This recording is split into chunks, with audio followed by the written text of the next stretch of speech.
Bien, como no, muchas gracias. Para mí es un placer, un honor estar aquí por segunda vez en mi vida.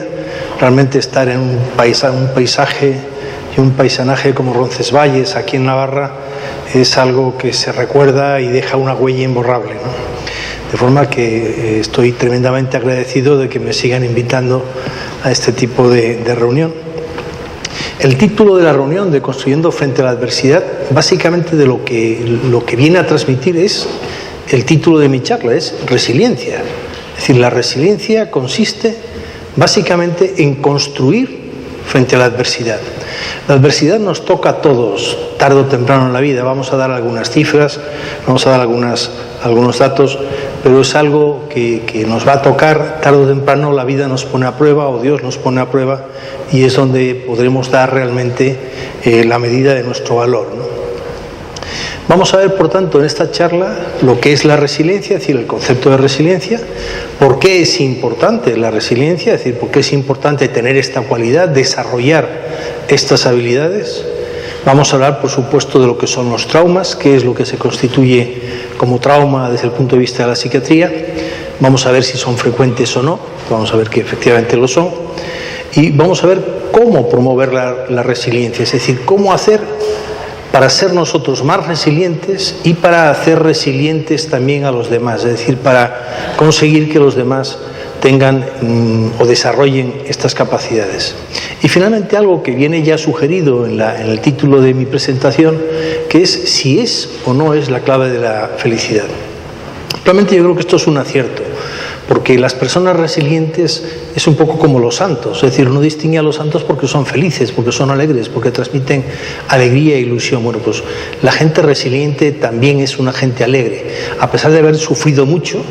Antes se hablaba del libro de Viktor Frankl y lo ponían como ejemplo. Ha sido una persona que estuvo en los campos de concentración nazis, sobrevivió y pasó a ser un psiquiatra de un reconocido prestigio. Tiene un libro que yo recomiendo, que es El hombre en busca de sentido, y que precisamente donde transmite toda su experiencia en esa capacidad de construir a partir de los traumas que la vida nos lleva.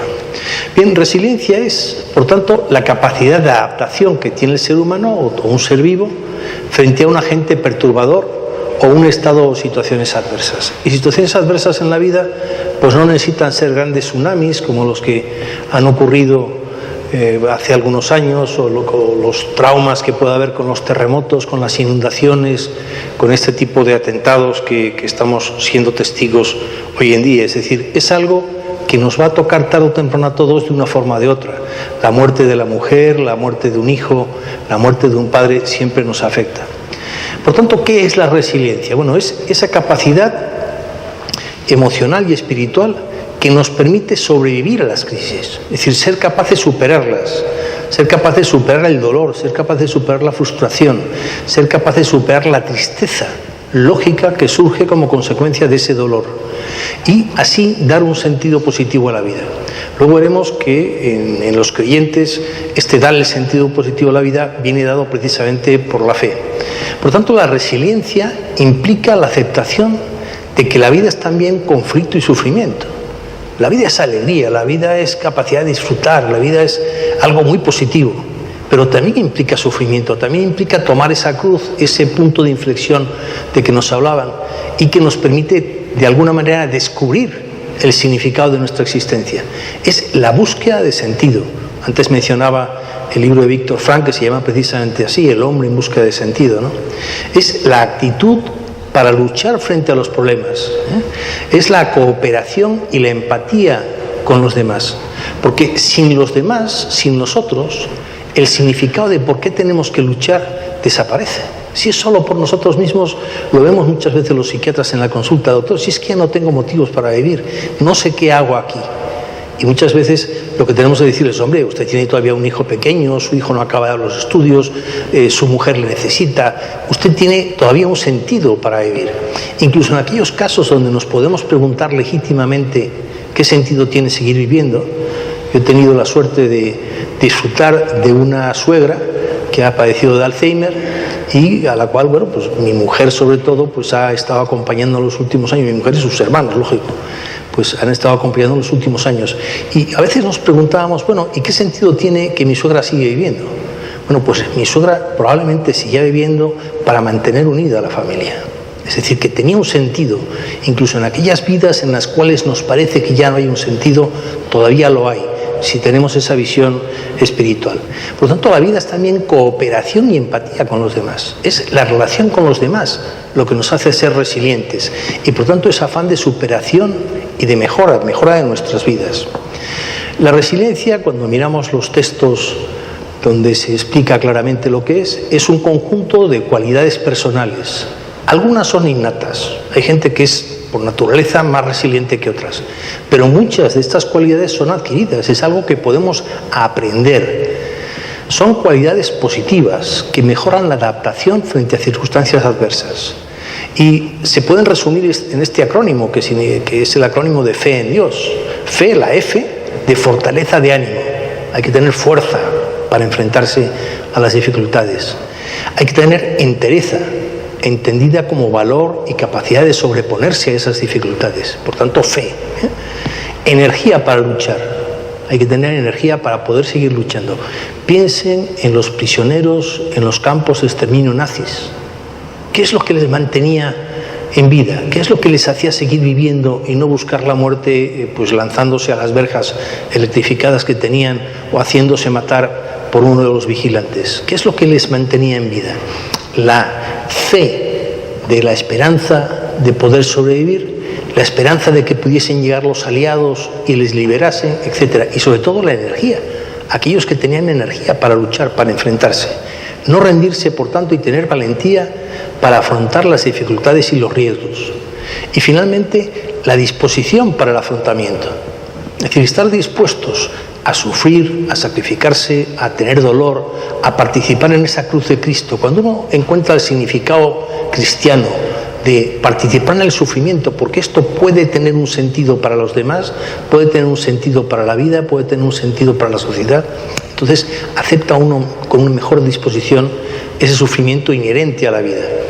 Y por tanto también inteligencia para resolver los problemas. La vida presenta muchos conflictos, muchos problemas, y a veces hay que ser inteligente, Y de esa inteligencia pues participan con mucha frecuencia, por ejemplo, ahora que se ha hablado de la familia, pues participan muchas veces las mujeres, son las madres las que, siendo esa inteligencia, esa mano izquierda, esa disposición para el sacrificio, las que mantienen unidas a las familias.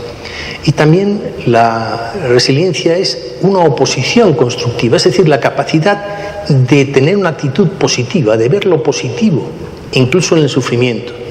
Tener también serenidad y temple, saber sufrir en silencio, saber aceptar que esta vida implica también esos traumas de los cuales vamos a hablar. Otros autores hablan de las 5 A's, es decir, supone salir fortalecido y con más sabiduría, es decir, a partir de un desastre que ocurre en la naturaleza o de una crisis personal o familiar o social como las que estamos viviendo hoy en día en nuestra sociedad tan líquida, tener capacidad no solamente de aguantar, de sobrevivir, sino de sobreponerse y crecer. Uno crece con las adversidades. Mientras la vida es blanda, cómoda y sencilla, pues nos basta conseguir siendo lo que somos. Cuando nos somete a prueba es cuando tenemos la posibilidad de crecer. Las crisis son siempre crisis de crecimiento, Por tanto, muchas veces salimos fortalecidos de las crisis. En ese sentido, la resiliencia se asocia con un mejoramiento de la persona. Acabamos siendo mejores personas. En conjunto, la resiliencia en esas 5 A's que mencionan los distintos autores es aceptar que las crisis son propias de la vida, que si queremos la vida por lo positivo que tiene, también que tenemos que aceptarla en que tiene aspectos negativos, que tiene aspectos conflictivos, que tiene problemas. Es adaptarse con flexibilidad, tener capacidad de cambiar para poder adaptarse a la nueva situación. Afrontar la adversidad con una visión constructiva, con una capacidad de crecimiento, de superación. Aparecer reforzado tras el trauma. Y finalmente aprender de la experiencia. Para lo que nos sirven los traumas es precisamente para aprender. Cuando uno tropieza y se cae, pues uno aprende y dice, tengo que levantar más el pie para no tropezar. Es decir, aprende uno. Los niños están continuamente cayéndose y llorando y recuperándose y volviendo a salir hacia adelante. No por eso dejan de intentarlo y no por eso dejan de jugar y de correr y de volverse a caer. En eso consiste precisamente la resiliencia. Bien, nos podemos preguntar por qué es importante la resiliencia, qué sentido tiene, para qué sirve, ¿no? Pues sirve para superar las situaciones críticas de la vida, que ocurren tarde o temprano. Es decir, las naves que andan en el mar, pues de vez en cuando se encuentran con olas grandes y a veces tienen esa necesidad de ser capaces de superarla, ¿no? Porque es, por desgracia, muy frecuente pasar por crisis en la vida. Insisto, voy a dar algunas cifras, y esas crisis suponen un riesgo para la estabilidad del sujeto. Y porque estas crisis forjan nuestro carácter, nos hacen más duro. Es como el acero que tiene que ser forjado, golpeado, sometido al fuego para salir con más fuerza. Es ese hierro que se transforma en acero, ese hierro forjado que de alguna manera tiene más dureza y más resistencia frente a los golpes. Porque las personas resilientes de alguna manera tienden a ser capaces de administrar sus recursos. Los que sean, todos tenemos un recurso. Víctor Frank decía que el último de los recursos es la actitud que nosotros tenemos frente a las crisis. Es decir, cómo interpretamos las crisis. Y esa es nuestra última libertad, de la cual no nos pueden despojar. Incluso en los campos de concentración nazis, Víctor Frank descubrió que dependía de él, que era su libertad última, decidir cómo se tomaba el ser prisionero en un campo de exterminio nazi. Por tanto, eso nos permite superar y recuperarse en los momentos difíciles. Bien, si miramos ya desde un punto de vista más orgánico, más biológico, qué es lo que ocurre, bueno, pues los acontecimientos vitales, las crisis que ocurren en la vida, el estrés, es percibido por el cerebro nuestro, que está preparado precisamente para situaciones de emergencia, como una amenaza. Y esa amenaza activa ciertos núcleos cerebrales, fundamentalmente la amígdala, pero también otros núcleos del cerebro que participan en la regulación de la respuesta frente al estrés. Y todo eso va a depender de un montón de factores genéticos, es decir, cosas que heredamos. La capacidad de resistencia a veces se hereda.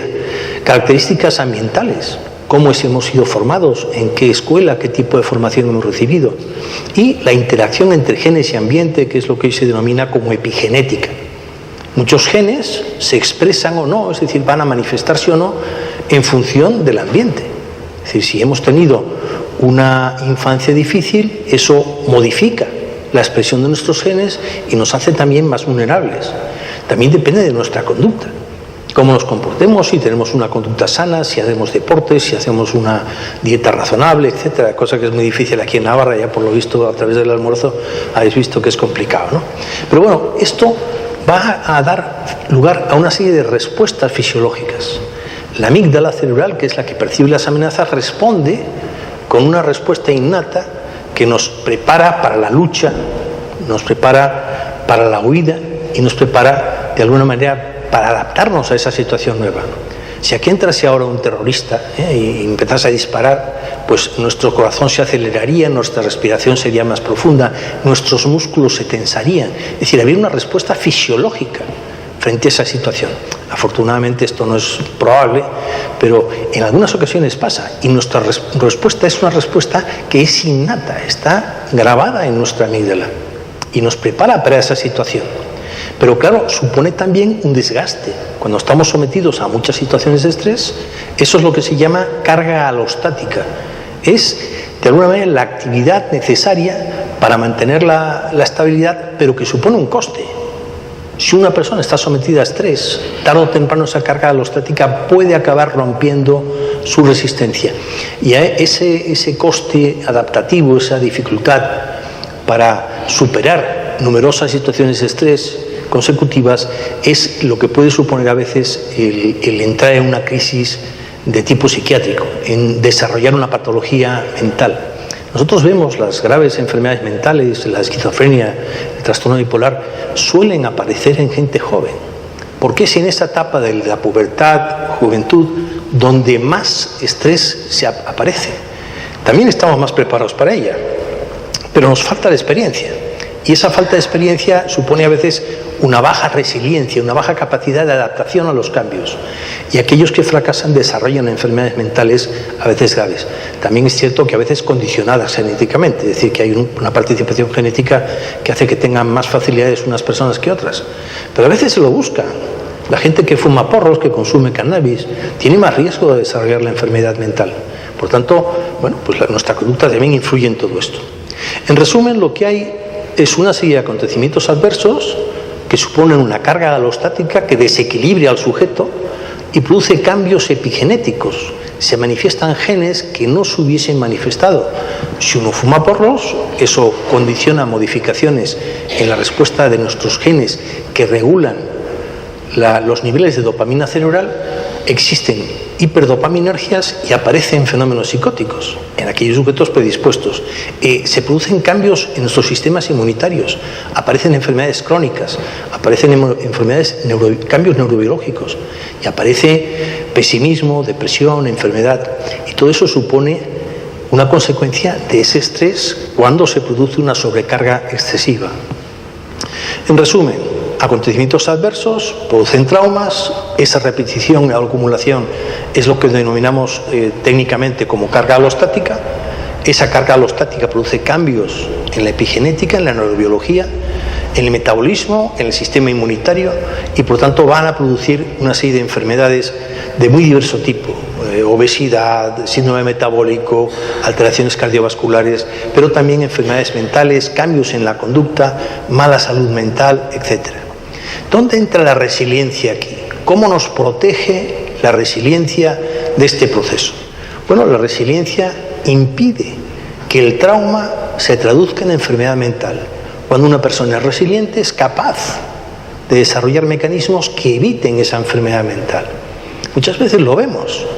Gemelos idénticos. Uno desarrolla la esquizofrenia y el otro no. Y tienen los mismos genes. Y han sufrido el mismo proceso biológico durante toda su vida. Tuvieron las mismas familias, se educaron en el mismo colegio. Uno desarrolla la enfermedad y el otro no. Y cuando miramos qué es lo que les diferencia, muchas veces son características de personalidad. Una persona es más tranquila, más sosegada, responde mejor a las situaciones de estrés. La resiliencia, por tanto, también interviene en los cambios de la epigenética. Es decir, nos hace más resistentes a desarrollar enfermedades. Y finalmente influye sobre todo en la conducta. Y nuestra conducta define cómo somos. Podemos tener conductas anómalas o podemos tener conductas normales, conductas adaptativas o conductas desadaptativas. Ante una situación de ansiedad nos puede dar por pegarnos cortes en el brazo, como pasa con los pacientes borderline que antes se mencionaba, o podemos intentar despejar esta ansiedad hablando con otras personas, participando en actividades comunitarias, etcétera, de forma que nuestra conducta sea constructiva y nos permita superar esas situaciones. Por tanto, la resiliencia nos va a proteger de esta carga alostática, de esta acumulación de factores de estrés. Bien, vamos ahora a ver qué son los traumas. Fíjense en este pobre corredor que se cae una vez, se levanta, vuelve a tropezar, se cae otra vez. Eso es resiliencia. Sigue corriendo. Es decir, sigue intentando obtener su objetivo, que es terminar la carrera. Luego ganará, perderá, eso da igual. Lo importante es seguir corriendo, seguir manteniéndose en el objetivo que uno se planteaba desde el principio. Esta es una imagen tomada de los atentados del 17 de agosto en las Ramblas, en Barcelona. Piensen ustedes en el trauma que suponen estos niños, que ustedes ven en la imagen. Están atendiendo, no sé si a un familiar, pero evidentemente estos niños están presenciando esta situación. Fijaros el gesto de esta niña llevándose las manos a la cabeza. Está sufriendo un trauma, está teniendo una visión que le impacta, que no sabe en esa etapa de la vida, no sabe cómo va a responder. Bien, estos traumas que se acumulan, que producen estrés, que producen cambios epigenéticos, pueden acabar produciendo depresión cuando se acumulan. Vamos a ver las dos formas de reacción al estrés. Antes el profesor Carrasco nos hablaba de los trastornos adaptativos y hoy hablas también un poco del trastorno por estrés postraumático. Es una forma especialmente grave de trastorno adaptativo. Es decir, son traumas que producen un estrés que se va a manifestar con síntomas que aparecen meses después de haber sufrido el trauma. El sujeto empieza a revivir la situación del trauma, no puede dormir, aparece insomnio, aparecen pesadillas en relación con el trauma que vuelve a ser revivido una y otra vez con la misma ansiedad y angustia con que se vivió en un primer momento. Los que hemos sufrido algún accidente de tráfico sabemos que cuando pasamos por el sitio donde hemos tenido el accidente de tráfico, recordamos ese accidente. Y a veces al principio, los primeros meses, el primer año, reaccionamos incluso con taquicardia y respondemos con una respuesta emocional, una respuesta física, fisiológica, de activación de nuestra amígdala que te dice, aquí tuviste un accidente. Bien, es una experiencia frecuente y no necesariamente excesivamente patológica, es una experiencia que nos hace prevenir. Cuidado que aquí has tropezado, cuidado que cada vez que mencionas ese tema tu mujer se enfada ante situaciones de estrés, nos queda la marca emocional y recordamos para evitar precisamente esas situaciones. Bien, no todo el que sufre un trauma va a tener ese tipo de trastornos, tan solo entre un 5 y un 30% de los que sufren traumas van a tener este tipo de trastornos, trastornos adaptativos o trastornos por estrés postraumático. ¿Qué es lo que hace que los demás no lo tengan? La resiliencia, son personas resilientes, sufren traumas, han tenido accidentes de tráfico, han estado a punto de morirse, como pudo haber estado yo hace algunos años, y sin embargo, pues han sido capaces de superarlo. No digo que yo tenga mucha resiliencia, pero bueno, de alguna manera he conseguido sobrevivir al accidente y no me pasó afortunadamente nada. Pero hay un 30%, 5 al 30% que sí desarrollan este tipo de trastornos, porque no tienen tanta capacidad de resiliencia. O por circunstancias de la vida sus traumas han sido especialmente graves y difíciles. Pero lo que sí es cierto es que tarde o temprano el estrés nos va a tocar, tarde o temprano pasamos por situaciones difíciles. Es connatural a la vida, nos sirve para crecer, nos sirve para ponernos a prueba, para desarrollarnos. No siempre las consecuencias de los traumas son reversibles. Uno puede tener un accidente de tráfico y quedar paralítico de cuello para abajo, y eso ya es irreversible. Pero uno puede a veces pues conseguir rehacerse de eso, ¿no? Y para superarlas nada mejor que esa plegaria de la seguridad de Reinhold Niebuhr, que pedía: Señor, dame serenidad para aceptar lo que no se puede cambiar, porque hay cosas que no vamos a poder cambiar en nuestra vida, que ya es imposible. Es decir, yo ya me he quedado calvo y ya no me va a salir el pelo, de momento no hay medicamentos que hagan crecer el pelo. Dame fortaleza y valor para cambiar aquello que se puede cambiar. ¿Qué puedo cambiar? Por ejemplo, el sobrepeso que tengo. Lo podría cambiar si hiciese una mínima dieta y un poco de ejercicio, como me insiste una y otra vez mi mujer. Bueno, hay que tener una cierta voluntad y esa fortaleza y valor para enfrentarse a esos cambios. Y la sabiduría necesaria para saber distinguir entre lo que se puede cambiar y lo que no. Yo ya no puedo hacer nada por mi calvicie, pero sí podría hacer algo por mi sobrepeso. Esa sabiduría siempre me recuerda una frase que luego mencionaré. Pero cuando hablo de serenidad, fortaleza, valor y sabiduría, serenidad para aceptar. Por tanto, implica aceptación. Aceptación de que la vida es también sufrimiento. Aceptación que ese sufrimiento es el que le da valor a la vida. La vida no transcurre sin la cruz. Jesucristo nos dice: toma tu cruz y sígueme. Es decir, hay que aceptar que tenemos una cruz. Cada una distinta, en la medida de sus posibilidades. No todo el mundo tiene la fuerza para soportar una cruz grande, pero, en fin, lo que hace habitualmente la vida reparte según las fuerzas, ¿no? Fortaleza y valor por cambiar, por tanto hay que cambiar, implica luchar, implica enfrentarse a lo intolerable, Y el intento de cambio supone un esfuerzo, motivación y colaboración y apoyo en los demás y por los demás. Yo debiera, por ejemplo, poner la fuerza y valor y enfrentarme con energía y motivación para intentar adelgazar, porque este sobrepeso tarde o temprano va a conllevar un deterioro, cosa que mi mujer no quiere. Debo apoyarme en ella para hacer ese ejercicio. Voy a inscribirme, entre otros propósitos que tengo, y está aquí ella presente y lo puede tomar nota y me lo puede luego recordar. Me voy a inscribir en un gimnasio para hacer un poco de ejercicio. Aparte de la dieta, que intento siempre llevarla y siempre me la acabo saltando de una u otra forma. Pero bueno, finalmente la sabiduría, para distinguir la diferencia. E insistía en que la sabiduría me recuerda a esta frase de Thomas S. Eliot, que dice: ¿dónde quedó la sabiduría que perdimos con el conocimiento? ¿Dónde quedó el conocimiento que perdimos con la información? Estamos en el mundo de la información. Si yo quiero saber algo, cojo mi móvil, tecleo e inmediatamente sé pues qué significa la palabra, pues yo qué sé, la que quiera, ¿no? Es decir, puedo consultar ahí lo que quiera. La información está en la punta de nuestros dedos, pero no implica ni conocimiento ni sabiduría.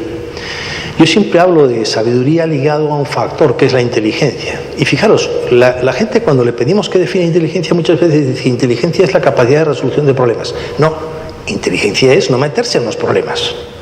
En primer lugar, intentar evitarlos. Evidentemente no siempre se puede evitar meterse en problemas, y cuando estamos con los problemas es cuando es necesaria la sabiduría. Sabiduría para resolver esos problemas, sabiduría para superar los traumas, sabiduría para crecer con la experiencia, para encontrar un sentido en nuestra vida. Bien, Vamos a ver las frecuencias de los traumas. Esta es una estadística del Centro Reina Sofía. Nos habla de una serie de porcentajes de personas que tienen traumas, no vamos a entrar en ellos. Hay una serie de acontecimientos que han sido estudiados y han sido tabulados. Hay una tabla, la tabla de acontecimientos vitales de Holmes y Ray, que describe esos acontecimientos. Son múltiples, pues negligencias en el cuidado infantil, la muerte de la madre, divorcio de los padres, etcétera, que van a influir en cómo se desarrollan las personas, cómo se van a desarrollar esa personalidad que decíamos antes que hoy en día es complicado. Esa es la frecuencia de acontecimientos vitales adversos en una estadística realizada en 5 estados americanos. Fijaros, un 40% no han tenido ningún acontecimiento adverso en su vida. Afortunados ellos, un 40%. Pero el 60% tienen acontecimientos vitales adversos en la infancia. Han sido testigos de esos acontecimientos en las Ramblas de Barcelona, o han tenido el fallecimiento de su padre, de su madre, el divorcio de los padres, rupturas familiares, etc. Fijaros los porcentajes. Del más de dos o más acontecimientos vitales, un 37%. 3 o más acontecimientos vitales, un 24%. ¿Y qué significa tener acontecimientos vitales? Esto es en la infancia, acontecimientos vitales ocurridos en la infancia. ¿Qué ocurre con esas personas que tienen muchos acontecimientos vitales? Que el riesgo de desarrollar enfermedades es mayor. Podríamos poner cualquier enfermedad, pero les voy a poner la depresión. Riesgo de desarrollar depresión en la etapa adulta de los que tienen 5 más. Fijaros en la barra roja de arriba, 8,3 de odds ratio. Es decir, que tienen muchas posibilidades frente al que no ha tenido ningún acontecimiento vital adverso y que tiene el 1, que es el estándar, es decir, tiene el mismo riesgo que la población general. Es decir, tener muchos implica que el estrés es acumulativo. Tener muchos implica que tiene uno más riesgo de desarrollar enfermedades. ¿Por qué? Porque la resiliencia se agota. Porque si esto ocurre en la infancia, donde todavía no se han desarrollado esas habilidades de resiliencia, supone un coste en enfermedad mental y en otro tipo de enfermedades. Las consecuencias son múltiples. Pongo aquí algunas, desde los trastornos mentales hasta el embarazo en la adolescencia, consumo de drogas, insomnio, disfunciones cognitivas. Consecuencias estudiadas de los acontecimientos vitales adversos ocurridos en la infancia.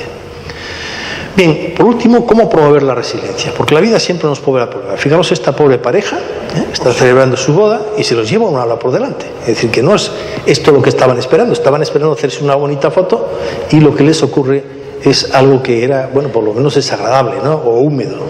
Bien, para superar la adversidad, para superar los traumas, se precisa de fe, esperanza y caridad. Fe, esperanza y amor. Fe en que se puede. Fe que por supuesto nos viene dada por la fe religiosa. Si tenemos fe religiosa sabemos que nos pase lo que nos pase será para bien.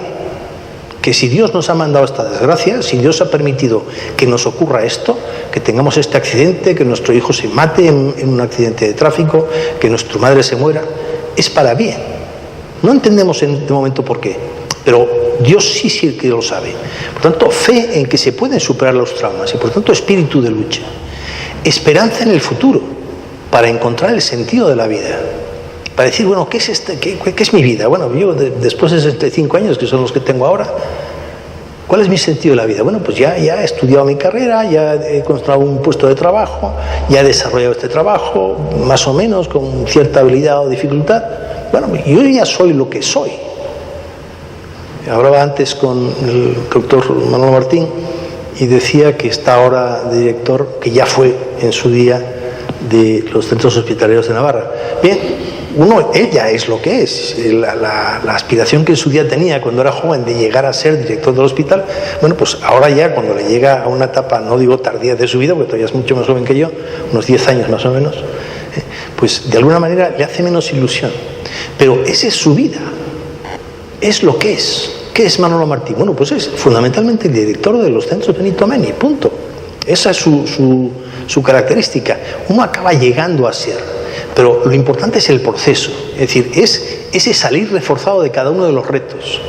Y finalmente, por tanto, fe, esperanza y por tanto también amor, que es la caridad. Caridad es amor. Es amor a los demás para colaborar en la lucha. Uno siempre se apoya en los demás. Oye, Matilde, ¿tú qué opinas de esto? Mi mujer me riñe mucho porque dice que yo pregunto siempre a los demás y luego hago lo que quiero. Lo cual es cierto, es decir, forma parte de mis defectos y mis características, pero sí me gusta escuchar lo que opinan los demás. Me gusta saber lo que opinan porque me sirve para reforzar mi pensamiento o a veces para cambiarlo, es decir, que me es útil. Tal. Hay estudios que demuestran que la resiliencia puede mitigar las consecuencias negativas de los traumas. Es decir, que es eficaz. Precisamente es mucho más eficaz, por supuesto, que los fármacos, que es lo que damos los psiquiatras. Promover la resiliencia en nuestros pacientes es mucho más importante. Bien, cuando hablamos de resiliencia y consultamos a los principales autores, aquí tenemos a varios, Luzar, Masten, etc., lo que hablan es que la resiliencia es fundamentalmente amor. Fijaros, la resiliencia se apoya fundamentalmente en las relaciones. Luzar, la importancia de las relaciones para la resiliencia humana han sido desatada en cada revisión del tema. Masten y compañía, que es uno de los autores que más recomiendo en la bibliografía, ven ustedes algunas de las obras de Masten. Y finalmente, el apoyo social puede moderar la vulnerabilidad y conferir resiliencia frente al estrés. Lo importante son las relaciones humanas, lo importante son las relaciones con los demás, lo importante es el amor. Es la primera de las virtudes, está por delante de las demás, por delante de la fe y de la esperanza. Por lo tanto, cuando miramos esto en relación con la familia, nos enteramos el porqué de Santa Teresita de Lisieux, porque está fundamentada en el amor de la familia, es de lo que nos nutrimos. Por tanto, la familia es compromiso. El compromiso mío de cuidar de mis hijas, de cuidar de mi mujer, es comunicación, escuchar lo que me dice, porque muchas veces tiene razón, yo ya he dejado de discutir con ella, tiene razón siempre. Yo le he ganado una discusión, solamente he tenido razón en una discusión y llevo 40 años casado, es decir que, bueno, no deja de ser un recuerdo agradable la vez que gané, pero me gana siempre, es decir, apostemos lo que apostemos, gana siempre ella. Comunicación es muy importante, por tanto, porque nos dicen cosas que nosotros no vemos. Unidad nos ofrece la pertenencia a un grupo, apoyo, compartir actividades, afecto, que es lo fundamental, sentirse querido. De ahí la importancia de sentirse querido en la familia para poder sentirse querido por Dios. Y cuando no nos quieren en la familia, por lo menos Dios sí nos va a querer, porque si nos ha traído a este mundo es porque nos quiere. Por tanto, aceptación de todo eso. Y eso es la familia, y por tanto la familia es muy importante en la resiliencia. Bien, hay un montón de estudios, vamos a mencionar algunos datos. Factores individuales promotores de resiliencia.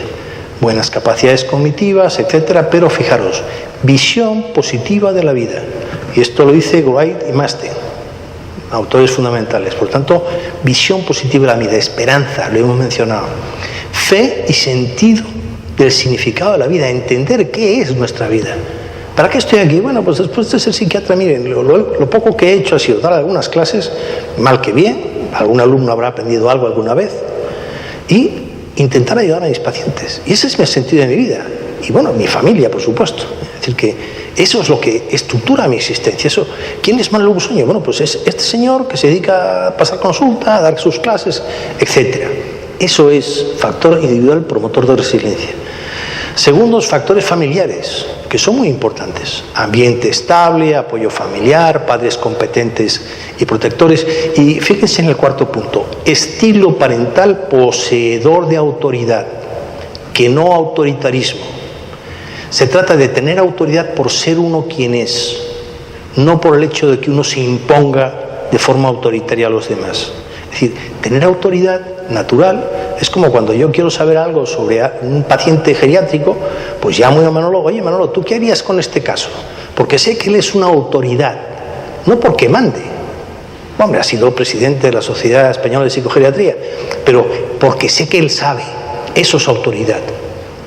Sé que él es una autoridad en ese campo. Entonces le pregunto, eso es el estilo parental poseedor de autoridad. Es el que sabe, el padre que sabe cómo resolver los problemas, el padre que sabe cómo enfrentarse a las dificultades, el padre que sabe cómo ir a hablar con el profesor, cómo ir a hablar con el compañero, etcétera, cómo hablar con otros padres. Y luego, entre esos otros factores familiares, fijaros, fe o afiliación religiosa familiar. Lo dicen autores científicos en revistas científicas que saben de la importancia de la fe y de la afiliación religiosa, porque fundamenta la resiliencia. Finalmente, factores sociales promotores de resiliencia, y vamos a destacar tan solo la pertenencia a organizaciones comunitarias. Cuando uno participa de grupos y uno está metido en Cáritas o está metido pues, en el grupo de conspiradores, como yo le llamo, a un grupo que nos reunimos de vez en cuando para hablar de la religión, pues bueno, se siente uno integrante de, y eso aporta resiliencia, y aporta conexiones, y aporta apoyo, y le ayudan a uno cuando uno lo está pasando mal. Cuando se murió mi padre, ese grupo al que yo llamo de conspiradores, que no somos conspiradores en absoluto, simplemente nos reunimos, insisto, para hablar de religión, pues bueno, me aportó un apoyo importante, es decir, me sentí muy acompañado en el momento del fallecimiento de mi padre, que fue un momento duro de mi existencia. Conclusión, y con esto vamos a terminar y dar paso ya a la mesa redonda, es posible formar caracteres tenaces, persistentes, predispuestos a la lucha, a afrontar los problemas y a superar obstáculos. Es posible enseñar a los jóvenes a ser responsables de sus actos, a ser prosociales y a generar autoestima. Es decir, que es posible, por tanto hay que hacerlo, hay que intentarlo. Es posible educar en el control interno, el autogobierno, en ser capaces de controlarnos a nosotros mismos. Es posible propiciar vínculos estrechos con miembros familiares para que mantengan relaciones sociales estables.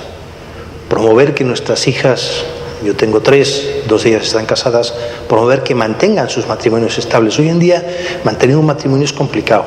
Ya es complicado casarse, en fin, mantenerlo es casi, en fin, el premio de la lotería. Y finalmente es posible educar en la esperanza, en el optimismo, como forma de vivir la vida como una actitud positiva. Y 2 palabras más simplemente para ligar la resiliencia con la felicidad. Fijaros, en estos sketches, cómo de un trauma este niño tropieza, se cae y dice, ¡tachán!, consigue hacer algo positivo de ese trauma de haberse caído, de haber hecho esa pirueta. Que llueve, saca el paraguas y en lugar de cubrirse con él, se pone a jugar con el agua que se acumula en el paraguas. Son formas de tomarse la vida de una manera optimista, con esperanza, con fe. Por eso, cuando hablamos de resiliencia, estamos hablando también de felicidad. La forma de ser feliz es, primero, aceptar los traumas, desde el punto de vista cristiano, aceptar la cruz. Todos vamos a pasar tarde o temprano. Por ello, Dios nos pone a prueba tarde o temprano. Esa cruz es algo positivo, porque nos va a servir para crecer, nos va a servir para hacernos mejores.